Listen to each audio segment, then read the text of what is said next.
তোমাদেরকে একটু দোকানটা ঘুরিয়ে দেখায়।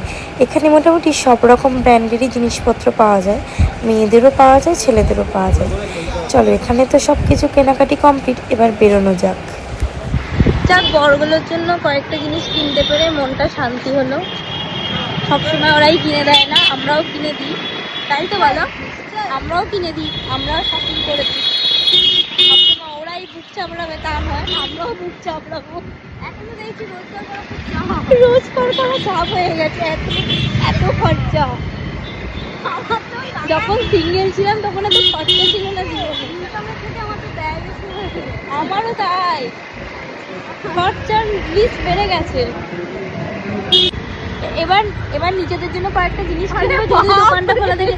এই দোকানটা খোলা আছে, খোলা আছে, মনে একটু শান্তি হবে আর কি। নিজেদের জন্য কিছু না কিনলে মনের শান্তিটা ঠিক হয় না। দেখো, আজকে তোমার গাড়িটা ধীরে যাবে বলে বিগ বাজারে নিয়ে গেলাম, দেখলে তো। আমাদের কয়েকটা জিনিস কেনার ছিল, কয়েকটা নাইট স্যুট আর কটা সালোয়ার স্যুট।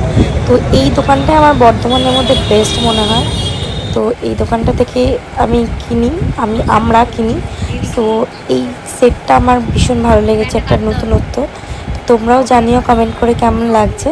চলো, ব্লগটা এখানে শেষ করি। Tata, bye bye.